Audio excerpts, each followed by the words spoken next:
Surrender doesn't mean that you're giving up control. Surrendering means that you're letting the flow of energy go through you. The astrology really gives perspective. So it's important to recognize that we do not believe in like fasting all the time and then overeating all the time, but finding the right transits to apply these medicines during that time. Fate has taken over and it's transporting us across this gentle bridge from that trauma to the transcendence. Is Taoist chi cultivation is all about control, but Kundalini is not about control. It's actually about letting go of control.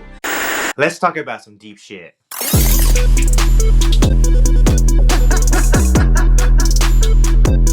It's lunacy. Lunacy is logic. With Lilith and Dr. Charlier. And hello and welcome back, Cosmic Family, to another episode of Lunacy and Logic! With your host, Dr. Charlier. I'm an elemental healer bringing ancient wisdom back to a modern audience. And I'm Lilith, your Kundalini alchemist, guiding you through sacred transformations of consciousness.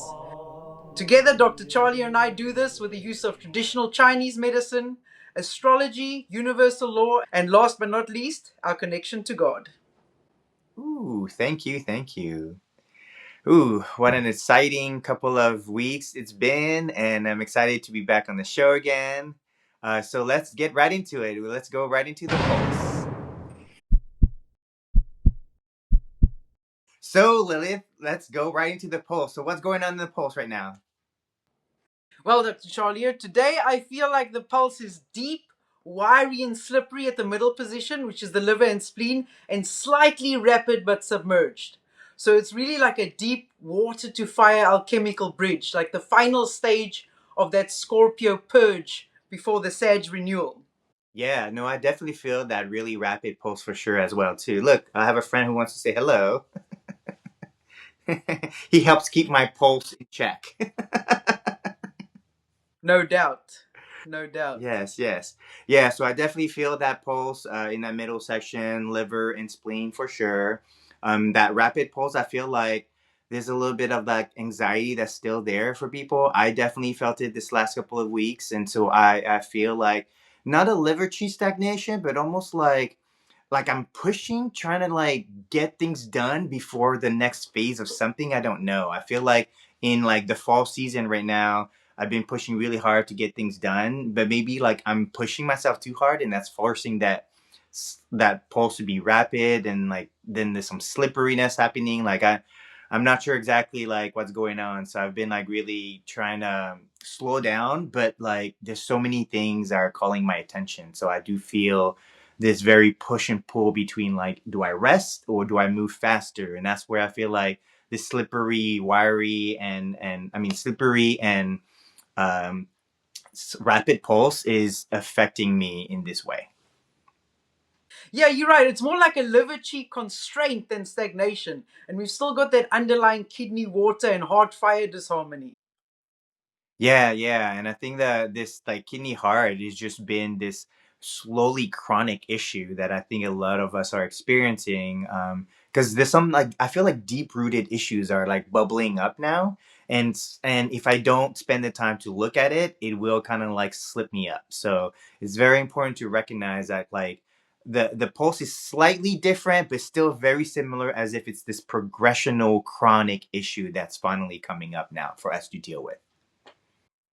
That is classic that you said that, because you know when I was doing and I got the slippery in the pulse, I was thinking to myself, damn, it's like the collective has got some chronic dampness going on, and now you also come with like the collective's got some chronic issue going on. That's classic. No, because I feel like this pulse is really going to show itself as like internalized tension, which is exactly what you're talking about, emotional stagnation, which is more from liver chi constraint than that liver chi stagnation, and then of course you're talking about that deep transformation, but it's helping us move toward liberation. So it's like a compression of chi before the rebirth. Yeah, it's kind of like what the dark night of it's really dark right before the dawn, right? Is kind of how they say it. So I feel like all this pressure is building up for something new to happen, but it's almost like we're all kind of trying to push the change to happen rather than wait for the change. So I think like it's this push and pull energy that we're definitely feeling. Well, we've got basically that water element, which is that kidney bladder that's being stirred by the Scorpio intensity. And then we've got these Uranus shocks. Well, that fire, which is from the heart or pericardium, is dim, but it's about to reignite when that sun enters Sagittarius. Ooh. Then we've got that flame fire obstructing the mind from overthinking, which is essentially that Mercury retrograde in Scorpio opposing Uranus that we're going to talk about. And we've got this blood stagnation transforming into like a renewed flow, which is Venus trining Jupiter and Saturn that we're also going to be talking about. So we can basically say that this entire cycle is like a Jing to Shen purification. We've got the body's essence, which is like the Jing Scorpio energy that's being heated to transmute into the spirit, which is like that Shen Sagittarius energy. Yeah, I really felt it. Like even in this like Halloween season was a little different that I've experienced it. It almost like it made me go deeper internalize so that I can kind of process something that was happening rather than going out and trying to party with people and dress up. Like I didn't feel that call this time. I felt like, obviously you guys know like my father passed away this year, so Hallows Eve is actually very different for me this year. As if like my ancestors are saying, "Hey Charlie, you've got some things you need to deal with.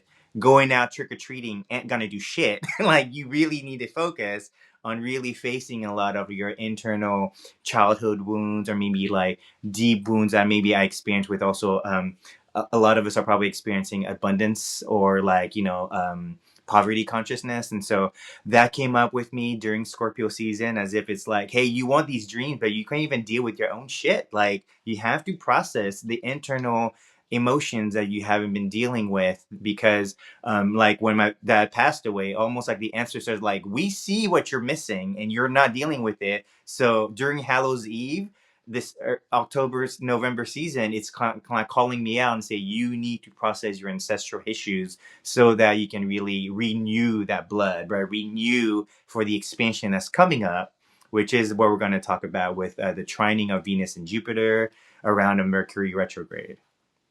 Well, I mean, you nailed it because that's what I've been feeling like. It's basically a deep surrender. I mean, the expansion is not now. The expansion is awaiting us in Sagittarius. Now we're essentially in that final death of like obsessive attachments, fears of poverty consciousness, and all these control patterns, which have essentially blocked the free flow of water and fire. So that's that yin and yang within that heart kidney axis.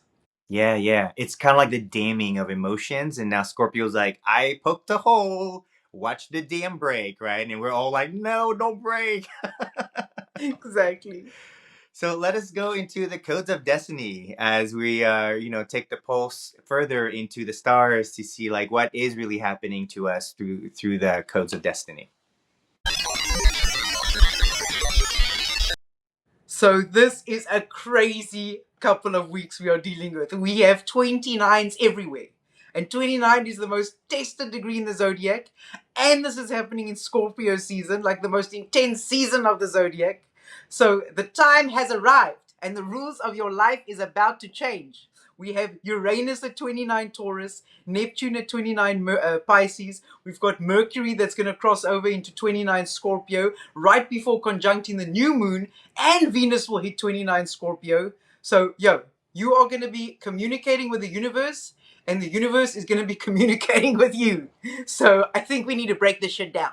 Yes. And you can hear it's a lot of water elements right now where we haven't had this water element in a while. So that's why like this kidney and water element is kind of surfacing. And 29 degrees, it's very intense. It's the most intense, I think, number because we're preparing to like and an element and go to the next element. And usually is when those 29 0 degrees experiences happen, 29 30 degrees is when we feel a lot more changes in our lives. And I think this is why we're talking about this chronic issue is kind of like coming up now finally for us to be dealing with, because at 29 degrees you cannot bring this over to the next phase. And so Scorpio is saying, no, it's 29 degrees, deal with this before we prep you or we move you into that Sagittarius energy that we were just speaking about. And then we also have a retrograde, right, coming up too. So it's going to be very interesting because it's going to happen during our Thanksgiving season. So family issues or traveling would be interesting during this time. Well, this is the point. So the prime time that we're dealing with here is really 18th to the 30th of November, right? So uh, this is a critical time. But basically, what we're dealing with here is that surrender thing. So let's start off with on the 19th of November. So that's the day before the new moon. This is the day that basically kickstarts your communication with the universe. So this is where the action begins. And it's really going to be in the form of what you feel. So this is where Mercury is going to retrograde back into Scorpio. It's going to oppose Uranus, retrograde in Taurus, and it's going to try Neptune, retrograde in Pisces, all at 29 degrees. Wow. So this is what's pointing to that liver chi constraint, which is caused by like some emotional shock that's surfacing as a result of what's essentially lodged in the liver network. And this is what you were talking about, that chronic condition. Exactly, yeah. And that Mercury retrograde, a lot of people, because really we have Mercury retrograde pretty often, but we really forget that like those retrograde are super important for us because they teach us to go internally, where we live in a culture of like do, go out, do something, do something. No one talks about no, sit down and just internalize what's happening to you, see what's coming up and bubbling up, because so often when we try to rest, people are like, oh, you're lazy, you're resting, or why are you just sitting there doing nothing, or meditation. Actually, people want to do all these crazy things in meditation. Sometimes meditation is just pay attention to what's happening internally, and a Mercury retrograde is a natural tendency for us to go through our natural meditation to kind of process which energies are creating this constraint within us, right? As you're saying, that Uranus and the North Node, as well as the Moon, like you can see there's like mission, like spiritual mission happening, but like Uranus is like spiritual rebellion. So there's a lot of this kind of energy that's really bubbling up for us to process. And if you guys are not like, a lot of times people in retrograde kind of say, oh, I'm trying to do things, but like things keep having problems, so I can't get anything done. I'm like, no, you're not supposed to get anything done during a retrograde. You're supposed to actually get more things done internally, understanding what emotions are coming up. And those who are not emotional, y'all, you guys have to, in this time of retrograde during a water sign, really let your emotion, let the if you need to cry right now, it's a really good time to cry, because you don't want that need of suppressing that cry to then make you sabotage yourself by doing something stupid because you weren't able to process the emotion that has been chronic, as we're talking about, right? And so we have to replenish the waters. We have to replenish. Scorpio is like that river that's flowing down into the ocean, but if it gets blocked, what happens to water that gets blocked? It gets stagnant. You get mildew and mosquitoes. I hate mosquitoes. So you can see that stagnant water, y'all, is very bad for us. And so Mercury retrograding in Scorpio with this Jupiter in Cancer is kind of teaching us how to be a little bit more softer as we're healing some of the emotional wounds that we haven't been processed. And Jupiter in Cancer allows us to have that motherly energy to support us, so it doesn't feel like you're being like, you fucked up and you have to change. It's more like, hey, maybe you could do something different. You don't have to be like this, right? Because nobody wants to be yelled at saying they fucked up. They'd rather have some softer voice tell them that, hey, let's process the emotions together. No, I mean, that's exactly it. Because for me, this is like the mind Mercury essentially going back into those retrograding in Scorpio is like going back into those hidden emotional layers of Scorpio, while Uranus like jolts the body in Taurus. And this can really manifest as what you said, anxiety, restlessness, digestive issues. So like the earth destabilized by the water, for instance. And we've got Neptune there that softens it a bit. And this is who's asking us essentially to surrender and pray. Yes. Surrendering, y'all. Surrender doesn't mean that you're giving up control. Surrendering means that you're letting the flow of energy go through you, right? Because a lot of times people think surrendering is losing control, and you're like, well, then I'm just gonna let the universe do whatever it wants to you. No, that's not true. You're still flowing with the universe. It's like when we people go surfing, like you're surrendering to the wave, but it's not like you're just sitting laying back and let the wave move. You're still on your surfboard, managing yourself on the wave that is moving you, right? But you're not surrendering and just sitting there and letting the wave hit you, right? And that's where something like we have to recognize that we're still a very active participant in the surrendering, because you still want to be really paying attention to what comes up during the surrendering, right? If emotions are coming up, you're not just going, okay, universe, just make me cry, rather than like, no, you're not gonna go sit down and go, I'm gonna write in my journal so I can help myself cry, right? You're surrendering to the need to cry, but you're not just sitting there waiting for it. You're actually an active participant in surrendering to the flow that's happening to you.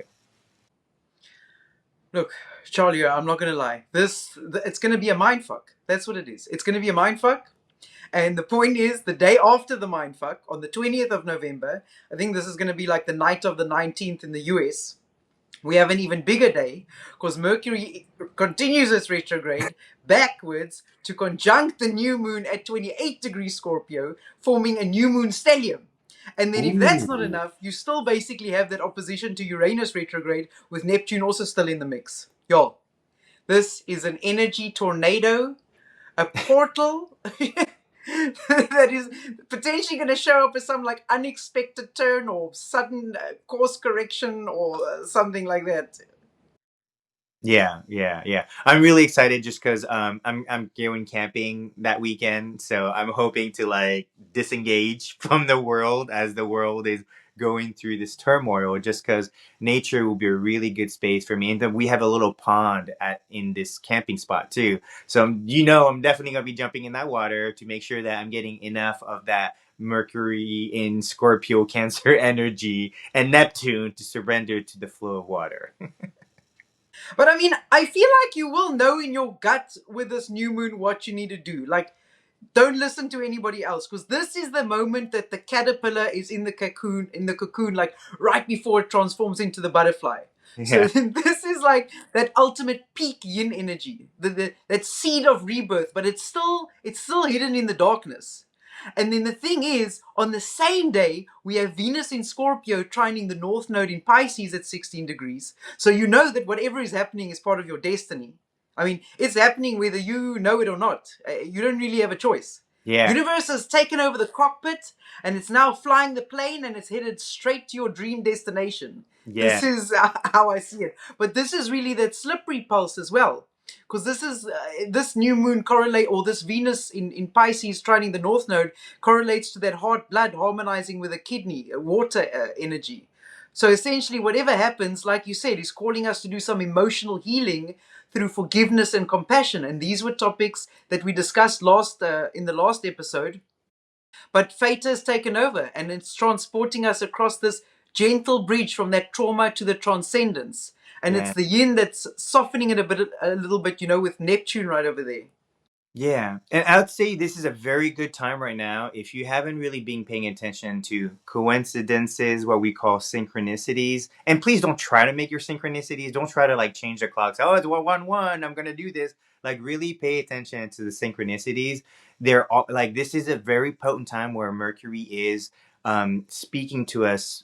God is speaking to us in different ways. And so that's why when we're kind of not being distracted, we can see the different messages, right? The synchronicity numbers is one, but actually like paying attention to the things that like compels you to do things, because that is surrendering to the emotional energy that's coming through you by the source, by God, because God is really trying to connect to us through the water element this time. So thinking about what you're going through isn't going to be the best place to be. Actually, is being in your heart and emotions and to feel the synchronicity that God is trying to tell us, where we should be moving to follow a much more spiritually divine destiny and fate. Cheat sheet! That's the cheat sheet right there, Charlie. Yes, it is, y'all. That's the cheat sheet right there. Yeah. And the point is, right after that, on the 22nd of November, that's the point. That's why that's that peak yin energy. Because right after that, the sun moves into Sagittarius. And then you've got Mercury at 25 degrees Scorpio, trining Jupiter at 24 degrees Cancer, and Saturn also at 25 degrees Pisces. So this is what's going to really lighten the mood. It's that fire rekindling the water as this alchemical rebirth. And I Yeah. feel like this is the start of the integration phase, which really allows clarity to return to us slowly, and where we can have that wisdom from Jupiter and the structure from Saturn stabilize those emotions within us. Yeah, I think one thing that we want to remember too is like when we talk about waters, we're talking about liquids in general because even in our bodies, we're not just storing water, right? We're storing fluids like spittle or like mucus or like tears, ducts, right? Lymphatic systems, but we're also storing blood, right? And so it's very important that the fire needs fuel, gasoline, and gasoline is a liquid. And so to have that fire for Sagittarius to really propel you to the next phase, you need to actually start harnessing and cultivating the fluids within you. And that fluid turns into the gasoline that you need for Sagittarius. And so, right now, if you're not really processing drinking more water, drinking more tea, it's really good time to be drinking tea. But tea with like kidney supporting herbs is very important because that kidney is really going to give us that jing or what we call the heavens energy. So kidney heart is connected to this like heaven, the heaven of the fluids and the heaven of the spirit, right? The heart is the fire. But when the kidney is low on fluids or gasoline, the heart has no energy to keep going, right? And this is why we talk about adrenal fatigue, causing the heart to have high blood pressure, low blood pressure, right, or arrhythmia. And so right now, it is important to have that relationship of the kidneys and the heart. It's really interesting. I had a conversation with someone talking specifically about how in the West we get caught up, even in China, they get caught up with her heart being the emperor, and they think, oh, the heart is the most important. And then they're like, no, actually, the kidneys is the priest. And so you require the priest and the emperor to connect to yourself, right? So the emperor may understand your physical ego perspective, but it is the kidney, the priest, who talks to God, right? Who talks to the spirit. And so when the kidneys are actually deficient, you have a hard time connecting to the heavens, right? What we call the heaven energy. And so it is very important for us to pay attention to this kidney, making the water flow smoothly, replenishing the water so that we have the energy for when we're ready for Sagittarius to really blow it up and really get to that next level. Well, before I go on to the next alignment, you speaking about the fire, I just wanted to share with everybody that as soon as Dr. Charlia, speaking of fire, as soon as Dr. Charlia came on camera today, my phone completely overheated because the universe was like, damn, Charlia's on fire! And I love this speaking specifically about me finally releasing the constraint of my ponytail, usually my hair bun, and letting the hair flow out, right? So literally, we're still talking in the same theme that I felt today, like my hair needed to flow down because I always wear my hair in a bun, and you guys probably all see me in the hair bun for a long time now. But that's part of that chi constraint that I felt that I just had to let go. And today, having the hair down, it's just kind of like saying that like, hey, pay attention to the flow of your own body because it needs to flow out so you can kind of release what you're holding in. And that's what caused Yeah. this your phone to apparently get overheated and would have too much fire. Well, I think that was the universe. I think that was the universe stepping in and communicating in the best way that it felt we would get the message. It's like, let's let Lilith's phone overheat as soon as Yes. Charlie comes on. And it's funny too, because hair is connected to kidneys, right? Black hair, right? When you start losing the color of your hair, it says your kidneys getting deficient. So when I am having my really strong kidneys, my hair feels more full, more beautiful, and more radiant. And so I'm also paying attention as we're getting older and more mature in our lives, the kidney gets a little bit less, more deficient.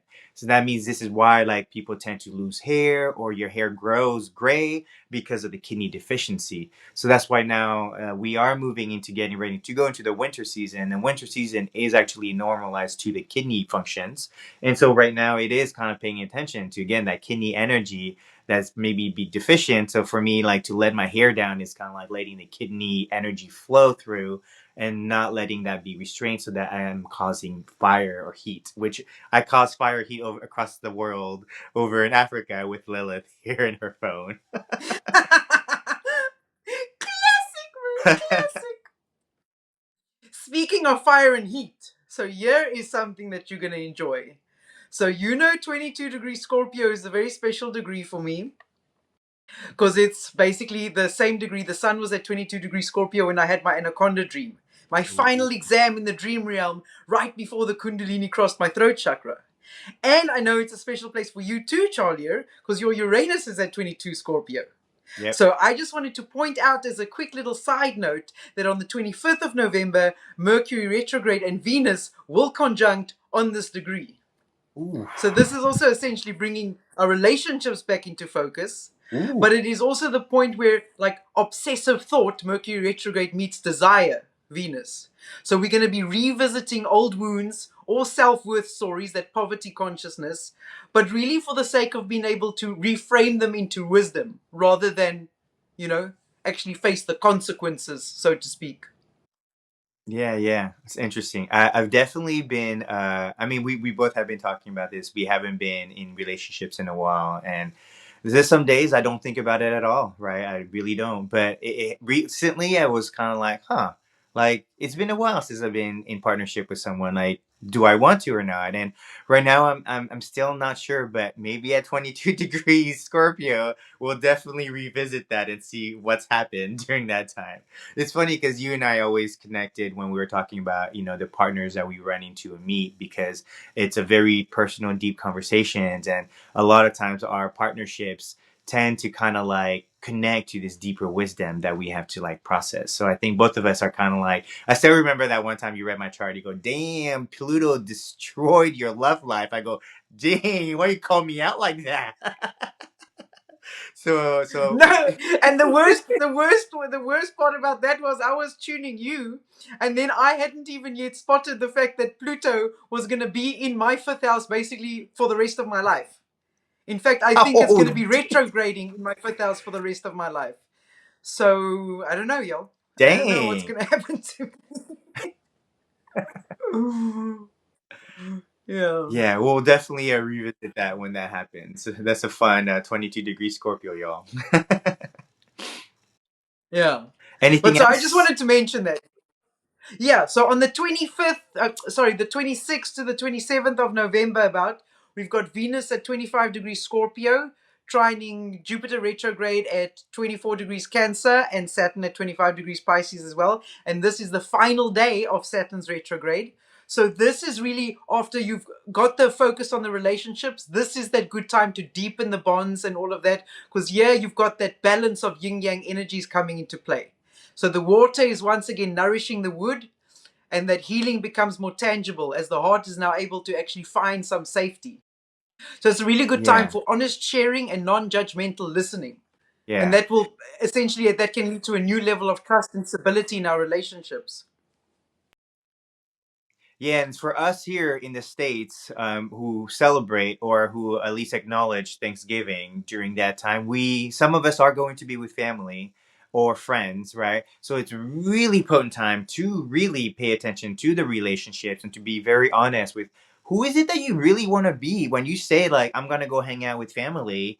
Pay attention of the people around you, surround you during Thanksgiving, because that is this whole conversation of the bonding. The water represents the connection, emotional connection that we have with people. And so it's a good time for us to recognize who is in our circle that we are spending time with during this time that is creating an emotional connection with you. Because those are the ones that you want to cultivate, because those are the people that are going to be there during the time when you are needing to cry and having a good cry and not feeling judged for crying, right? And so that's why like the end of this retrograde will be like a really good time for us to kind of look around and go, okay, I am surrounded by really good people that are going to allow me to feel connected and feel emotional. Versus if you turn around and you look and you're like, I can't talk to a single person around me about my emotions, find better friends. Find better people you can be in relations with. You don't need to be in a like romantic relationship. I think having good friends that you can start crying with when you're having a really tough time is super important. And so I think this really major trine of like Saturn, right? Neptune, all these water elements is to remind you that without emotional connection, y'all, it's very lonely on the planet. And so make sure to have those emotional connection because those are very important for our own spiritual and our own healing. Yeah, and so You guys that's don't celebrate anything much in that month of November, right? we don't have Thanksgiving that we celebrate here. No, our biggest holidays are Easter and Christmas, but I do have friends coming out from Houston for Thanksgiving here. So Oh. shout out to the Georges. Oh, that would be great then. It's Can't wait to perfect. see y'all. Yeah, it's right on time for you to Yeah, experience, family coming or people coming over. exactly, Cool. exactly. So if I couldn't go to the States is coming to me. You know what I'm saying? Exactly. And then Yeah. the last few alignments that we have, we've got on the 28th of November, Saturn in Pisces turns direct at 25 degrees. So this is like the lifting of a karmic test. That's really going to feel lighter depending on the amount of spiritual discipline you've shown over the last few months, because that's when this should start to pay off. I don't feel like it's going to be, I feel like it'll be a lifting of a karmic test, but also, Saturn is still in Pisces. And I feel like it is still, even though it's direct and it's, lifting a little bit, it's still in Pisces. So we're still going through those karmic closures. It's still a heavy energy. I mean, I'm sounding now all excited about things, and I think things are exciting that are happening, even though it might not look like that in the world. It's definitely moving towards something positive.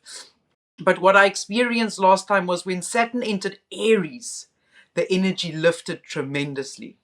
Like, I felt like Saturn in Pisces gave me such heavy depression. Like, it's, in those kundalini surges, like where you can really just maybe get out of bed to go to the bathroom if it's absolutely necessary, and that's about all you can get yourself to do. Like, I just couldn't, even as an Aries rising, I just couldn't get myself to work. Like, the depression was consuming, and I really felt when Saturn hit Aries, it was a big lifting of energy. I was able to work like full steam ahead. So I'm just, lifting of a karmic test, yeah, whatever. I'm just waiting for Saturn to get back to Aries, which I think is only happening in February. So, So that winter will be very good to process a lot of the leftover emotions. So really, I do feel like it's allowing us to go one final place ideally in our hearts and mind, because Pisces is this like boundaries breaking so that you can go into the liminal space of infinity and you can kind of create new opportunities for yourself and break boundaries, right? However, Saturn doesn't work that way. Saturn works with a like you want to do what, Charlie? You want to be all like helping everybody and not get paid for anything, so you think that you're going to be all idealistic, not get paid for the work you're doing, not pay attention to the task you need to do. You want to do all these things, but you're not even going to sit down and talk to people about this and say like, I need a contract to make this happen. You're just going to willy-nilly throw your dreams into the dreamscape and hope that things land. And Saturn's like, make it make sense, right? So like a lot of times people can be like, oh, I wish there was world peace, so right now like I just wish right now I'm going to sit down and pray that world peace happens. And what are you doing about it? Oh, just gonna pray. Saturn's laughing your ass off, going, "Yeah, that ain't gonna do shit." Like, you now have to practice, talk to people that you're angry with, and find peace there. If you can't find peace, how can you ask peace for the world, right? So Saturn is so, in Saturn, I mean, in Pisces, it feels very dramatic. I tend to have that with my mom. I tell my mom, I'm like, helping people and I'm doing that. She goes, yeah, how much money are you making? I'm like, Mom, like, I'm a doctor trying to heal people. And she goes, yeah, but how much money are you making? None of that matters if you're not making money, Charlie. Like, make money, right? Do this, do that. Your ABCs, if you can't pay your bills, none of your dreams matter, because if you're sitting on the streets, right, homeless, you aren't going to make any of your dreams come true, right? yo, your mom is not helping your poverty consciousness scenario. Exa- exactly, I don't think exactly. she quite realizes what we are having to face clearing that. I mean, Yes, my mom has been definitely pushing my need to let go my poverty consciousness. But to me, because my mom is a Capricorn rising, my mom showed up in my life oh, recently snap. because she came by for a thing. And it was kind of like this Saturn in Pisces for me. Like when I'm trying to be very dreamy, going out of drum circles, going out to meet people, to help people support their health and talking and presenting to people. And my mom's like, how much money are you making presenting? right? And it's like, I'm helping people change their thought patterns. And she's like, yeah, are they paying you as much as you're getting paid just to sit in the clinic all day long and dealing with patients? I go, no, of course not. But like, I'm affecting so many people by speaking to them about spirit. And she's like, yeah, but that's not paying you as much as if you're just sitting in a clinic and just dealing with patients over and over again. And that to me just felt so harsh. But I get what she's saying, because it is in my clinic space that I can be financially stable, that I can go out and present and talk to people about healing in a general sense, right? So I felt like it was very much needed for me to kind of go, okay, fine, let's get grounded a little bit more with what I'm trying to do with my practice, right? Because even to us, like as a Chinese doctor today here, acupuncturist, we're not mainstream medicine, right? And so, like the dream to make acupuncture and TCM very widely known, you need Saturn to actually ground that out so that acupuncture does become a little bit more mainstream. But if you're just wishing that acupuncture becomes mainstream, it's very Neptune in Pisces, and Saturn's like, do the work, do the work so that you can prove that this is how you're going to make your dream come true. So, as much as it's not easy, it's very important for us, because as soon as Saturn hits Aries, you're moving. You should not be kind of like grounding yourself. At that point, we should be moving really fast with what you grounded, so that the abundance happens after that. So that's kind of where I feel like the Saturn in Pisces is one last time on how to ground our dreams, our destinies, so that we know that it's going to come true, because Saturn came and did all the checklists to make sure that the things that you need to do to make that dream come true actually happens. It's mind-blowing, really. But I still Yeah. can't wait for Saturn to get into Aries. I know. I know. Saturn I'm done with this is shit. I'm Saturn done with this shit. is Saturn. What is it called? Is Saturn faulted, or not? Is it faulted? Down is what is it called when it's not doing well in a sign? Is it at fall in Pisces? I can't imagine it because Pisces is a water sign and Saturn is cold, so it's not very contradictory energies. Okay, okay. But one is so like expanding, and one Um, is so restrictive. it's exalted in Libra. I Okay, know that. exalted in Libra. Oh, Saturn is in fall in the sign of Aries. That's so strange, given what I just said um, about Saturn being like a lighter energy. Like I felt it lighter because the point is Saturn went into Aries. I felt lighter. I was able to work and all of that. Then it went back into Pisces and the depression hit me all over again. So I've already observed the change in energies and it was distinctive enough for me to observe without doing it consciously. It hit me so significantly. I was like, wait, what's happening? And then I realized it was Saturn that was changing signs. So Well, I it mean, is just what it is. because certain signs I fall at certain times. Maybe if Saturn is in fall, maybe that means its lessons are not so harsh. I feel like it's because Aries is so fast moving that it feels like things are getting done. But Saturn is that like drop everything, do this for a long time until it gets built. And that may feel very like, very drawn out compared to an Aries that's very, very quick and sharp, right? And that's probably why the different energies of like Saturn is all about just doing the same thing for a long time until it becomes something really big, right? True. Father of time. Oh, Father of Time doesn't like the little impulsive Aries. No. And Saturn is my soul planet in Vedic astrology. Oh, interesting. I have to check that. I have to check which one mine is. And I don't wear a watch. Yeah, I don't wear a watch either. Time stresses me out completely. I'm a Virgo. I used to like do things by the seconds, and it was too much. I was overdoing it. But Capricorn, I mean, Capricorn does rule my sixth house. So I do know how it is to like micromanage time to get things done. And that I felt like it wasn't in my best interest. Awesome. Do we have any more codes of destinies? No, I think we can move into keeping it real. Great. So let's go into keeping it real, y'all.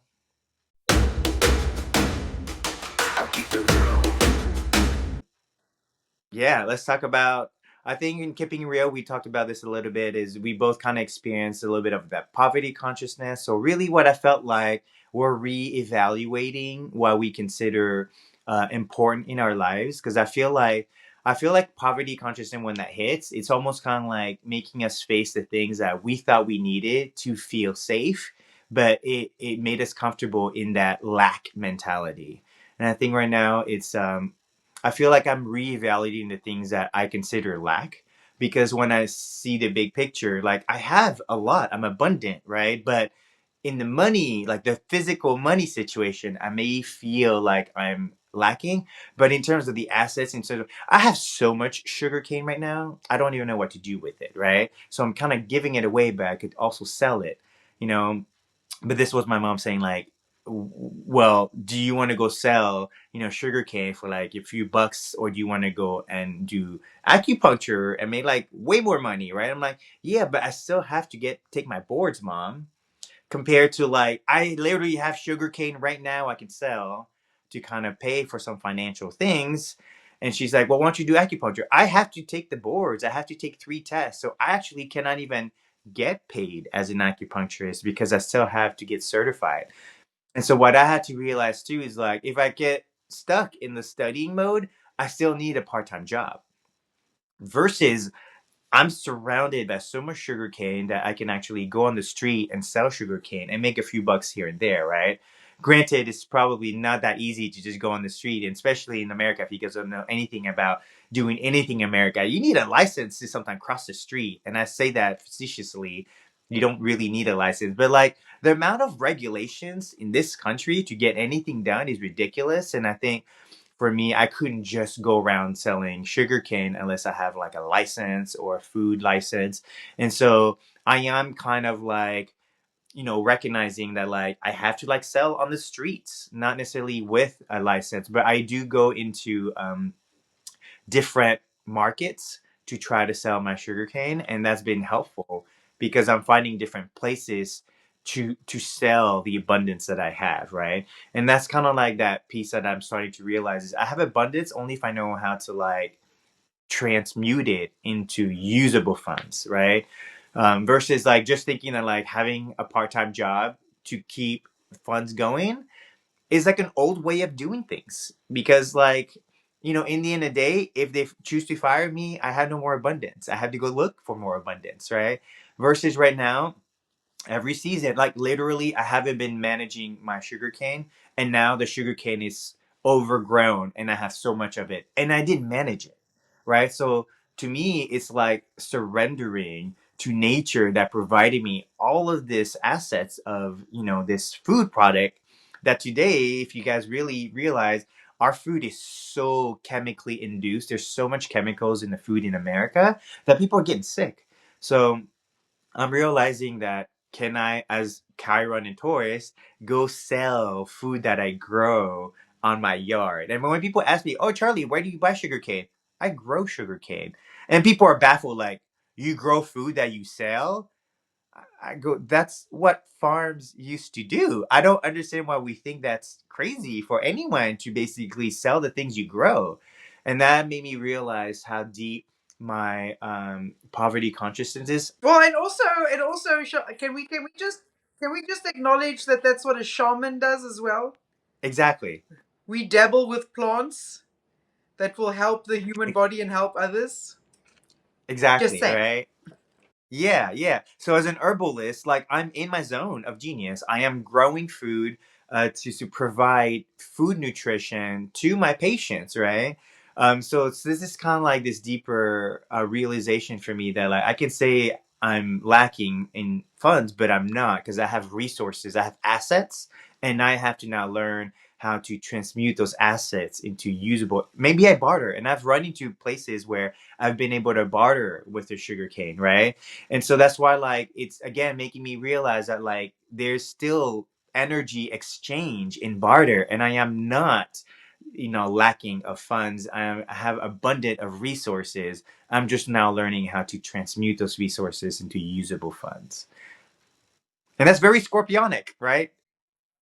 Well, not only that, listen to this. So with Uranus at 29 Taurus in the alignments that we just spoke about, you know that whatever's going to come up, I said, oh, sudden, unexpected turns or whatever, you know that it's got to do with some ideas of abundance, around abundance, first of all. Secondly, what you're talking about, the allocation of resources.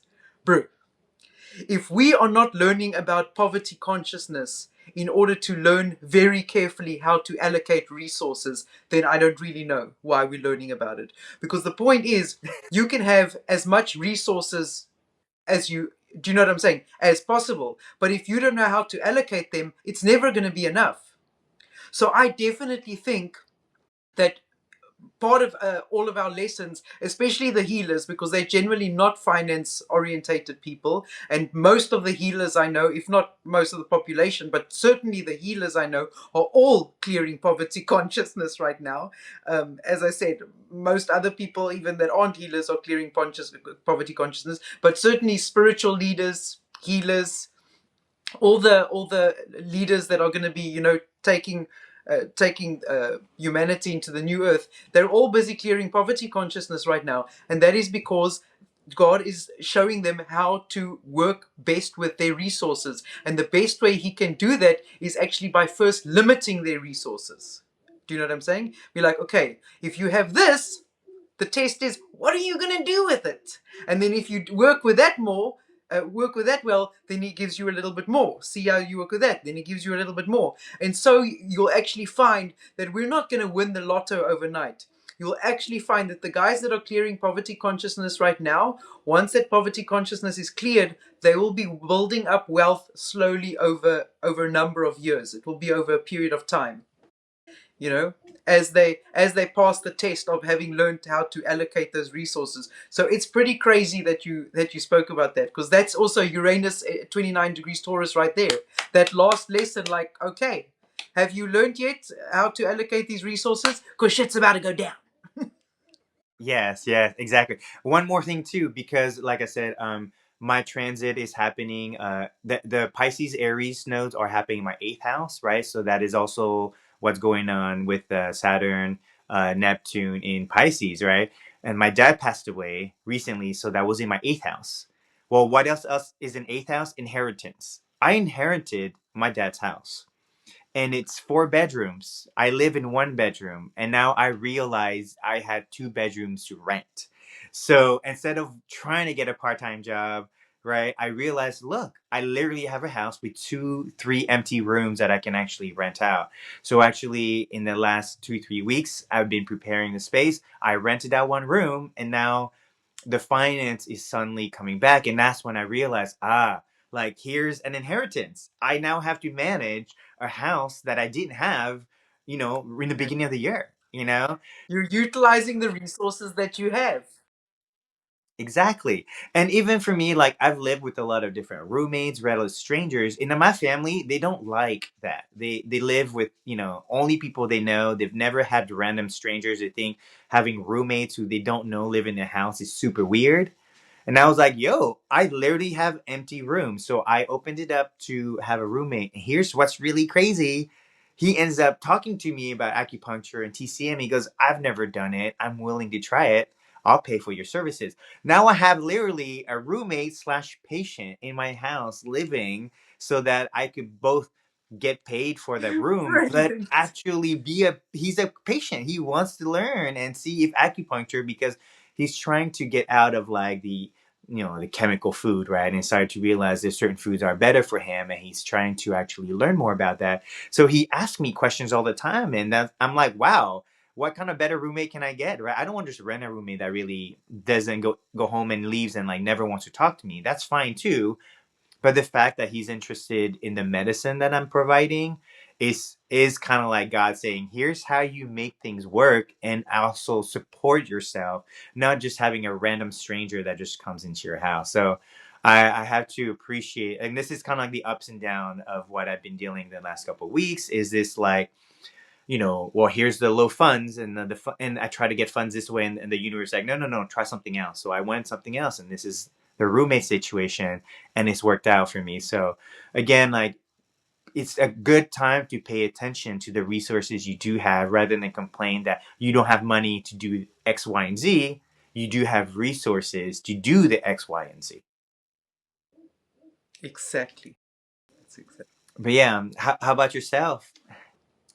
I did have a Kundalini surge around poverty consciousness.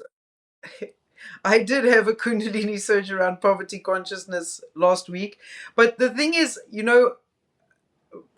and that's what I'm saying, like it came to me from a different aspect, whereas previously God had explained to me that I have to clear poverty consciousness because I have to develop wealth consciousness within myself, because that is something he wants me to teach to the collective.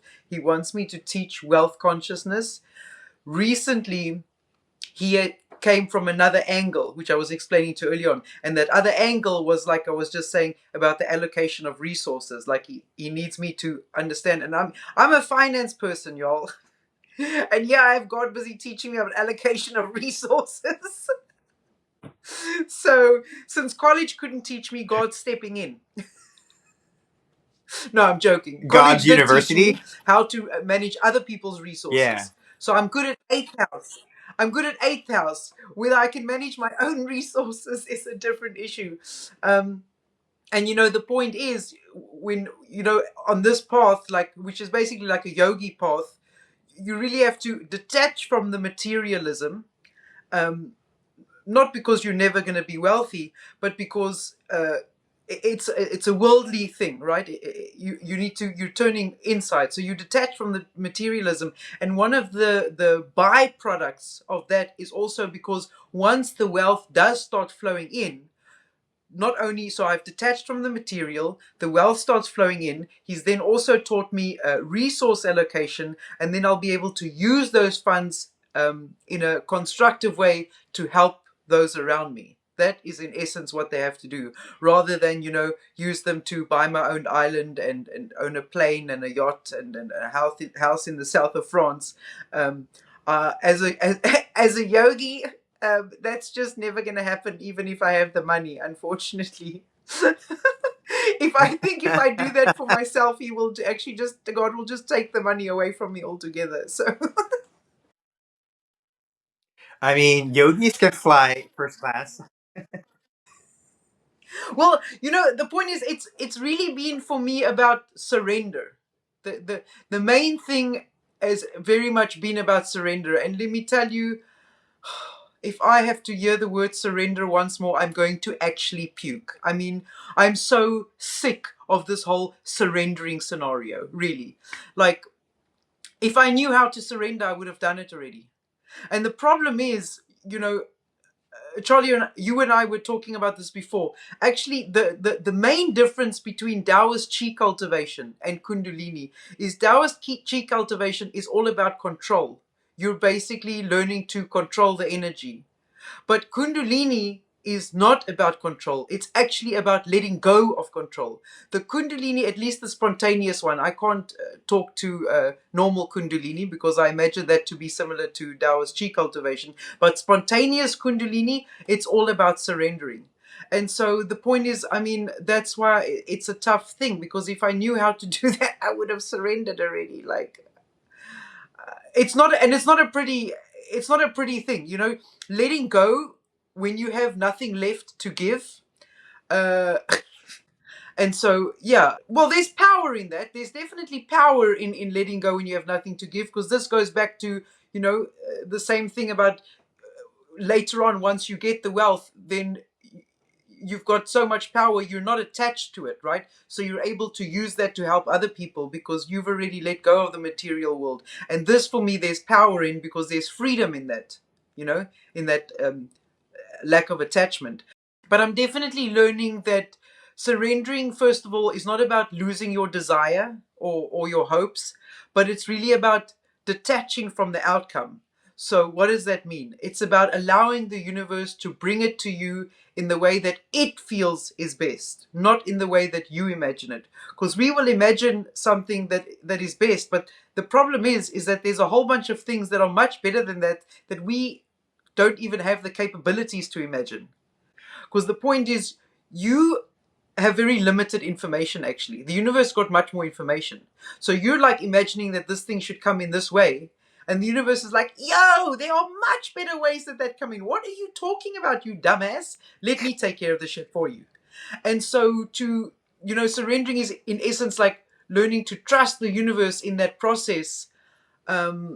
But it's much more difficult than what it sounds. It's Yeah. much more difficult because just trusting the process, that can also be like a form of spiritual bypassing. Do you know what I'm saying? When you embody the surrender, it's also about feeling that pain until it actually, alchemizes into something. And so that's why I said it's really not pretty, because you've got to go through that pain, like the poverty consciousness you're experiencing now. It's mentally excruciating to go through, and yet we're fine, right? We're not homeless. Here we are. We've got roofs over our head. You've got rooms to rent out. You've got sugar cane. You've got a degree where you can bring in patients. Like, we're actually abundant, but mentally we're struggling to see it, and that is the excruciating part about it. Yeah. um, which brings us back to perspective. It's also the system, right? The system requires that, like, that what I call the sacrifice of the cult, right? The system to me is a cult, and it's a cult that requires sacrifice. And so bills is a sacrifice that we have to, like, basically make this money to give to the authorities, right? And that's why, like, I feel like that's the attachment we've been trained to believe, that that's why we need to be attached to, so that we tend to get really upset when we're not, like, paying our bills, right? Or whatever version of that, what I call sacrifice to the system, versus, like, spirit is trying to teach us, no, the system was built not for us, but it's to distract us into recognizing that we have the gift, we are the gods incarnate, and we are creating new ways of potential. And I think what's really interesting is, me and my friends have been talking about this, but we believe that right now the culture, the system has been creating moral imagination deficiency, meaning that we have a lack of morality and imagination to both be ethically conscious and problem solving. When you take imagination out, we stop problem solving, and we just kind of like go with the status quo. And the status quo is like, you got to pay the bills, right? And so, like, if I'm just following the status quo, right, I'm like, leaning into the system. But sometimes when the gods, like, surrender to actually the real flow of energy, right, we have to, like, pull ourselves away, detach ourselves from the system that keeps asking us to sacrifice something, right? And this is why, like, we are starting to realize, no, like, I'm not telling all to not pay bills. I'm just saying that it becomes a very I got all excited there for a second, Charlie. I know. I know. I was not gonna tell everybody to not pay their bills. Blessing. No, do not need to be hearing. I did not pay my bills because Charlie or Dr. Charlie told me not to. I'm just saying that, again, this is what we're talking about, that difficult aspect where you're still an active participant in the surrendering, because you're still doing what you're still doing. But like you said, you're detaching yourself from the expectations. Because when you say, oh, I'm just not going to do anything and let the universe do it for me, that is spiritual bypassing, because you're not surrendering and not doing anything. You're still doing something, doing what you believe you're meant to do, but you're not attached to the outcome, because the outcome is what the system wants us to believe. It's like, good Charlie, you paid your bills, good doggy, right? Like, it's what I call classical conditioning. They're trying to condition us to want to fall into that trap again of attachment to our bills, rather than the system saying, hey, you shouldn't be living about your bills, you should be living about the abundance that you have, and then the rest will show up. And so, yes, I think that, people have to be careful that, like, we see a lot of spiritual bypassing. It's like, oh, love and light, Charlie. No, like, the shadow is like, maybe, for me, it's like, maybe there's some places I'm, like, wasting time. Maybe I should spend that time maybe doing more to sell something, right? And so that's my shadow. But I can't go, oh, love and light, God's just gonna provide for me. And I'm like, no, God, like, hit me in the face and go, Charlie, your shadow is you're not doing this to transmute your sugar cane to money. That's your shadow. You're not gonna love and light hug people so that you're gonna sell your sugar cane. Like, I literally have to do the work, right? But for me, like, thinking, oh, I need to sell sugarcane in the grocery store is an attachment to thinking that's the only way I can do that work. But maybe they're like, hey, Charlie, just open the garage and set a garage sale selling sugarcane right now. And maybe that's another way. It's you at that point, I'm using the imagination to solve my problem rather than believing the attachment that the only way I can make money is to A, B, C, D. And I think that's very important because so many circles and spiritual places, people do the whole love and light, just pray to God and hug your strangers and everything will work out. You're like, no, like God still wants you to put in the effort and the work. Just don't be attached to the outcome. And I think that's the part where maybe we should start saying detach from outcome rather than surrender, because maybe surrender is a very bad term now that's created so much stigma and people get like, Exactly.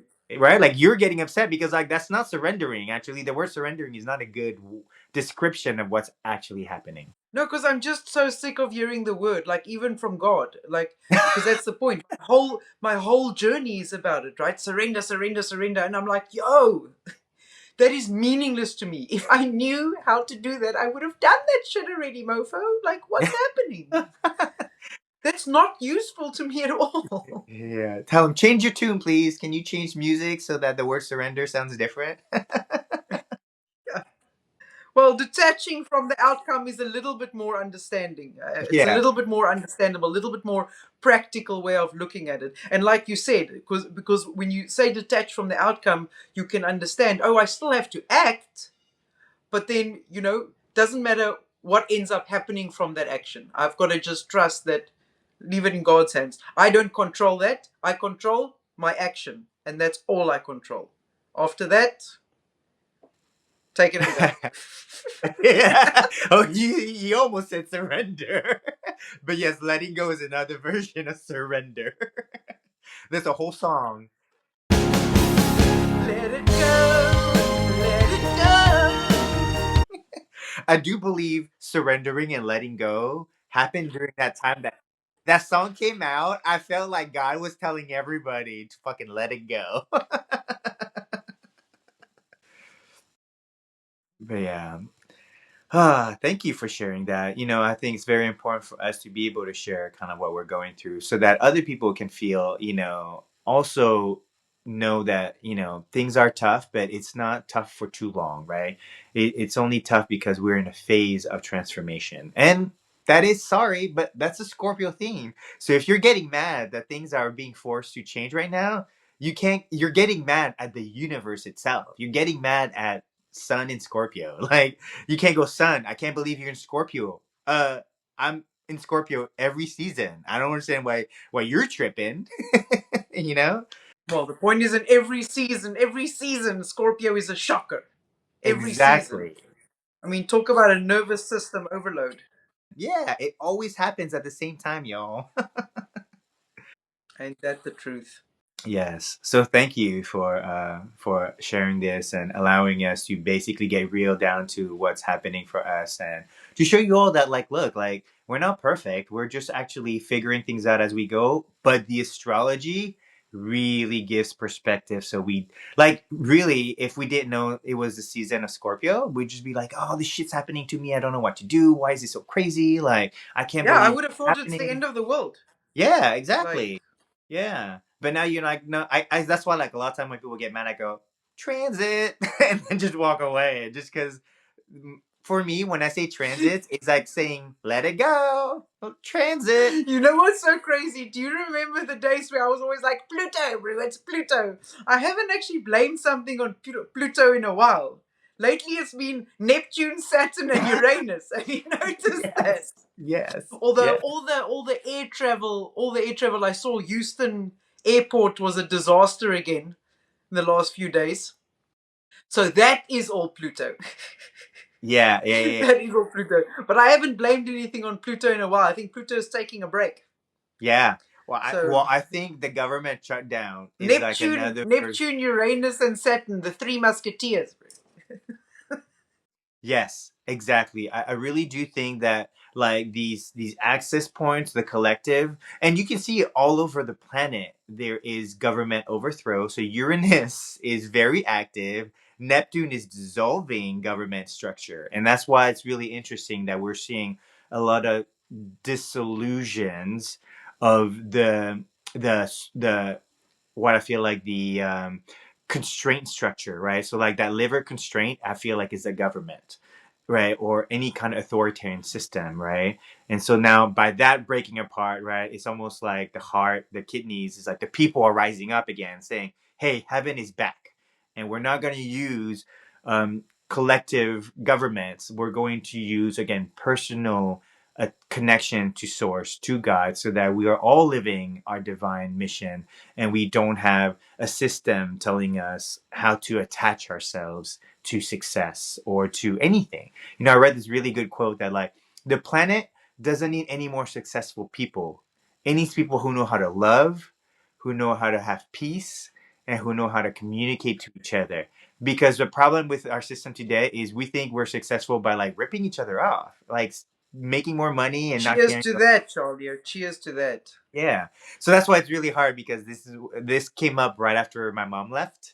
And then that quote showed up and said, "Damn," because my mom wants me to be financially successful.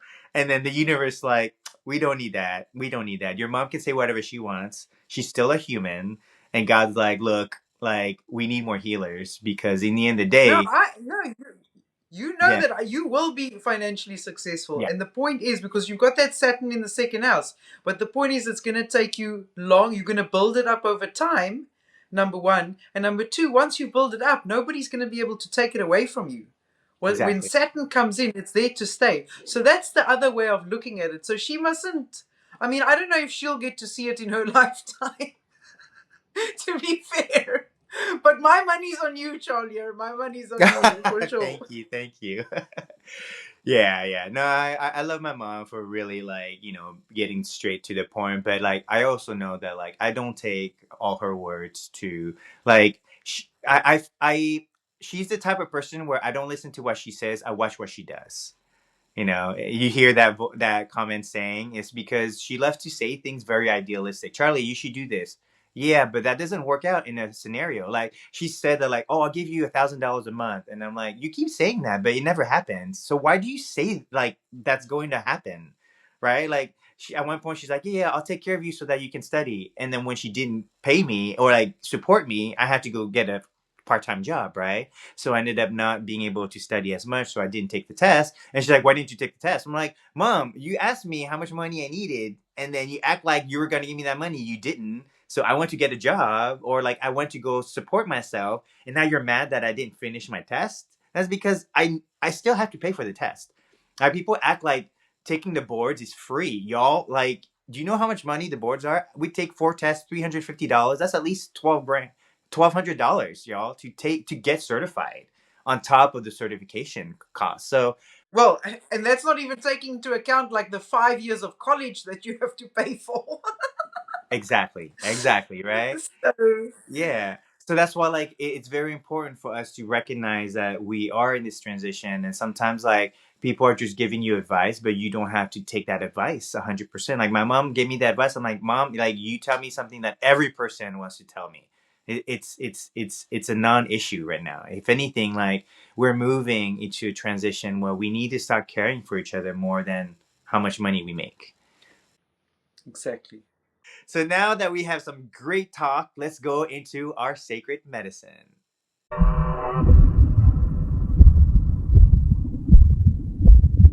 Yeah, so Lilith, tell us what we need to look at in sacred medicine. Yeah, so today it's all about calming the liver, nourishing that kidney water by supporting the yin. And then we're also going to be activating the heart and the pericardium meridians to balance that water fire axis. Yeah, yes, very important. Again, that's fire water axis is the heart and kidney, so it's very important. I'd say kidney 3 is a very good point to really support all the kidney functions. We've talked about that multiple times. It's such a classic. I mean, it does kidney everything, so I always throw that in there. I use it every time I give myself acupuncture Exactly. because also my breath doesn't always root. So in other words, I can't breathe deep enough. So even it helps with, rooting the kidney, Kidney chi, so that you rooting the receive breath, I chi. mean. Yeah. So he can receive the chi. Yes. Yes. I think spleen 6 is a very important one because it's liver, it's spleen, it's all the fluids, right? And spleen 6 is such an important one to get all the fluids to support the fluids that we're talking about that is supporting the fire element. And then I'd say Ren 17 is a really good one because Ren 17 is right here in the chest. We talked about the pericardium, but we're talking about the chest, the overall breath. And so when you kind of point it down, it's sending the energy downwards. Because when we're talking about the Oh, you heart kidney, pointed down. I've been recently doing Ren 17, but because of how I'm positioned, I've been pointing it up. yeah, because you're sending the energy downwards, right? Because Ren Yes, I need to be 17. sending the energy down. Yeah, yeah. Because what we do is when you're doing sending it downwards, you're sending the chi downwards, and it's actually rooting it back into like the middle dantian, right? The middle burner. And so when that happens, is going back to like the kidney and heart axis. When the kidney floats up, it affects the heart, and then the heart overblows, right? But when you actually root the kidney back down, the heart goes back into itself. This is why like sometimes maybe insomnia is a very common issue when the heart and kidneys are floating up because the spirit is leaving the body. So you want the spirit to kind of anchor back into the body, and then it can go and have dreams. And so I'd say red 17 is such an important point. It also helps open up the chest for breath. So that breath will open up the heart and then will help root down further into the kidney. Well, and Ren 17 also promotes forgiveness and compassion, which is what's been required since the last episode and this episode. It's been a big part. So that's a great point for that.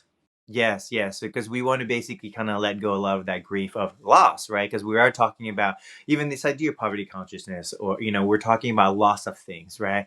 Rather than actually transmuting and gaining things out of it. So, Rent 17, Rent 4 is a great way to assimilate all that energy, right? So, Rent 4 is a little right before under the belly button, a little bit further, middle between the pubic symphysis, pubic bone and the navel.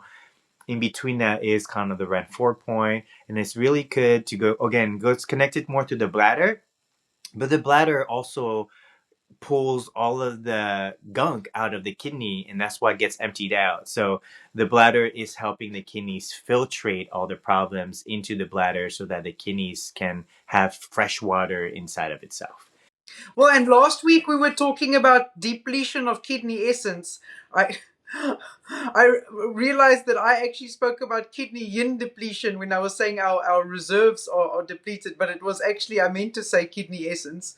But so Ren 4 nourishes kidney essence, which is once again, stemming, these are part of our chronic issues that that we've got. So it's a good point to nourish that kidney essence, which really helps restore also that vitality after all of this exhaustion we've been experiencing and all of the depletion. Exactly. Yeah. So are the major points. I probably also throw a liver 3 there. Liver 3 is always a real. Oh, actually, no, the four gates. We might as well do the four gates.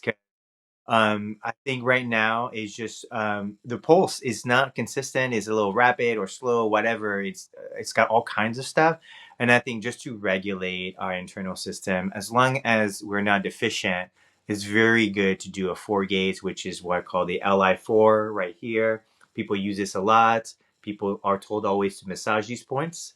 So this, and then the liver 3 points, which is in between the big toe and the second toe.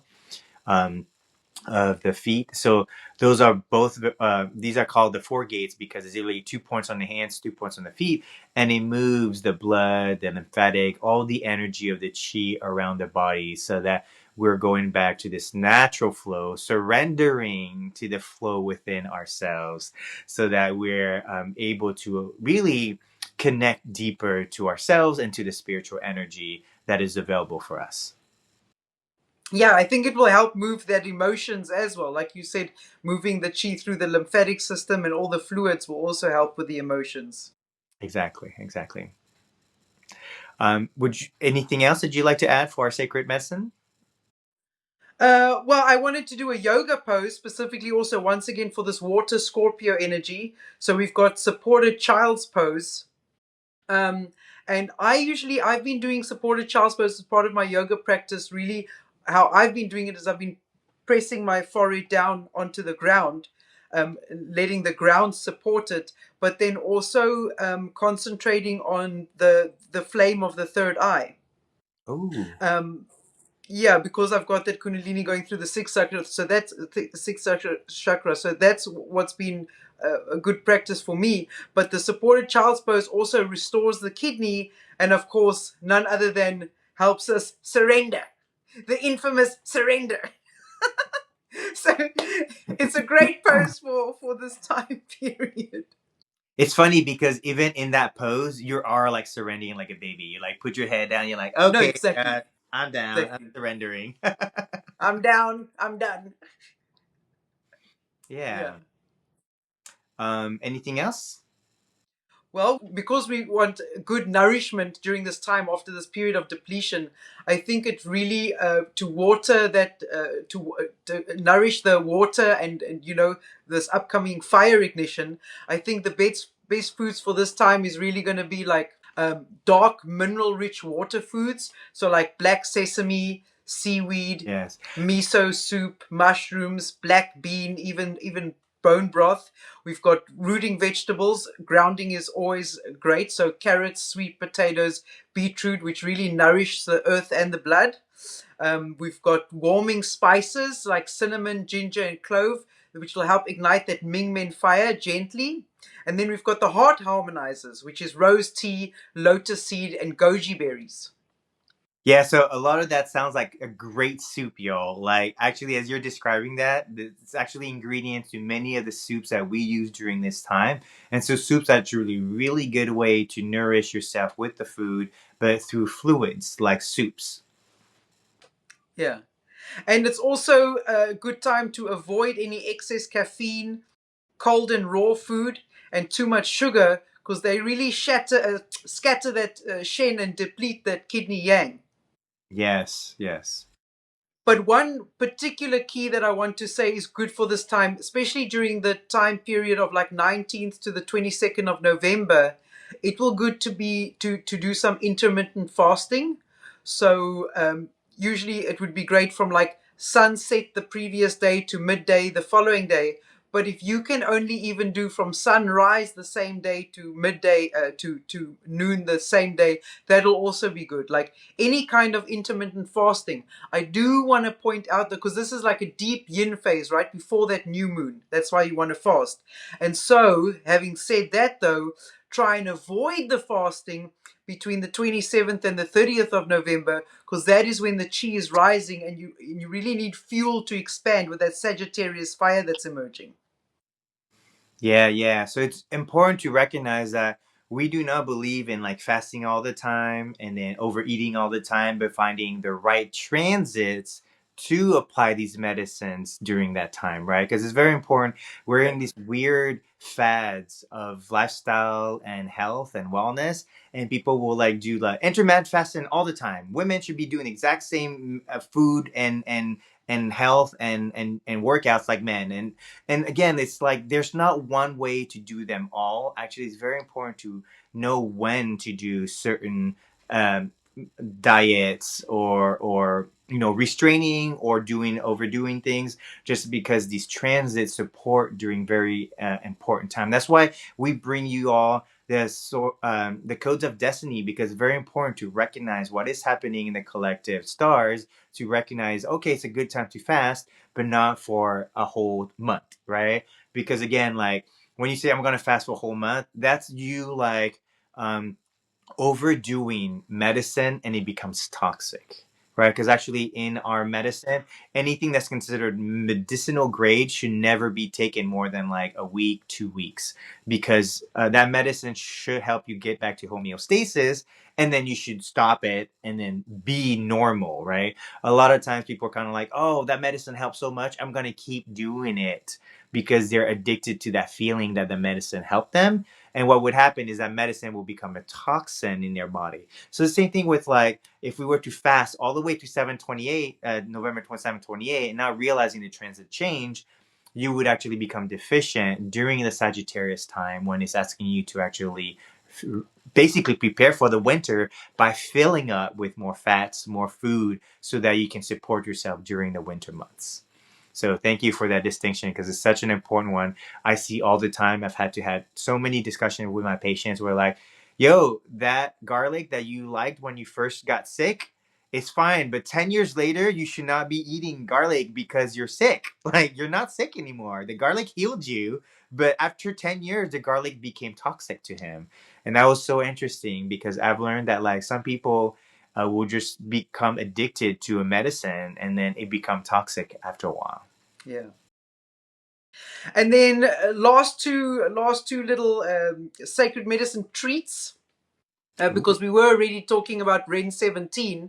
So it would be nice to have like a rose and myrrh oil heart rub. So this is where you would like take 1 drop of the rose and 1 drop of the myrrh oil, diluted in a carrier, and rub it over PC6 and Ren 17 before sleep, and this will help anchor that heart chi and restore beauty to your field. PC6 is right here. People talk about this as the nausea point, everybody. People wear those like bands for nausea. So right away here, what you want to do is use 3 fingers, and right here, wherever the 3rd finger shows up, between this 2 tendons is PC6. So if you kind of like put the oil here, rub that here, right, on both sides, and then Ren 17. So in your sternum, right? Like if you measure the top of the sternum and the bottom of the sternum, right in the middle is Ren 17, right on the chest. People rub, Vicks rub right here when they're getting that throat, that coughing, is when we naturally rub this section. So we actually know where Ren 17 is because we naturally rub that when we're trying to put that Vicks rub. Exactly. And then the last one for this time period is a lunar salt foot bath. So this is where you do a little concoction in your bath of Epsom, sea salt, mugwort, and a few drops of lavender oil, and you soak your feet after like an emotional release. And this will help pull that stagnant chi down and ground after the Scorpio intensity. Yes. And of course, none other than Charlie and I are always talking about the microcosmic orbit. This is a great time to do the microcosmic orbit because it is something that is done in Taoist chi cultivation, in a normal when you're pursuing Kundalini awakening, and it even helps for the spontaneous Kundalini awakening to help with that surrender. So it is really a critical practice in all intense spiritual awakenings. Yes, that microcosmic orbit, is very potent. So, and again, it just takes us a little bit every day to kind of build up, just like that very Saturn energy. Saturn cultivating chi is Saturn in Pisces cultivating the macrocosmic orbit. Yeah, exactly. That's classic.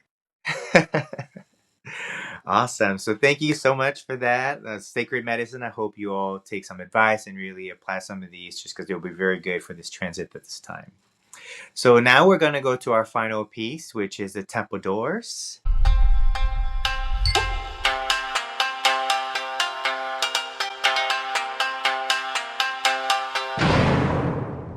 So I got today a different bowl. I got me, this is the root chakra bowl.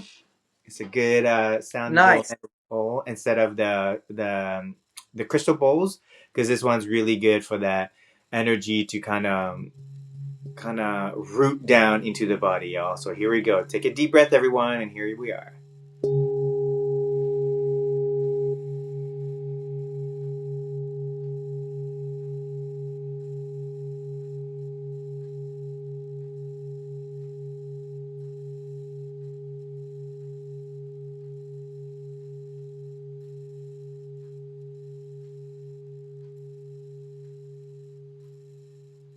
Thank you, Charlie, for that beautiful sound bowl. I always love the sound bowls. They're always too short for me. They're always too short for me. I'm just like,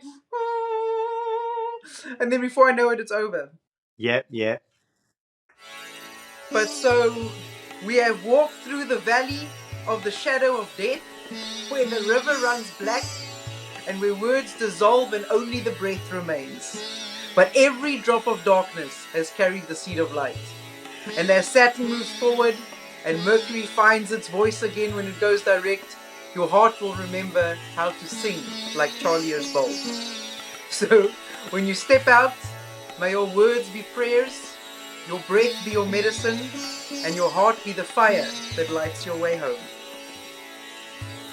Thank you, Lilith. Thank you, everyone. Until next time. Namaste, y'all. Bye.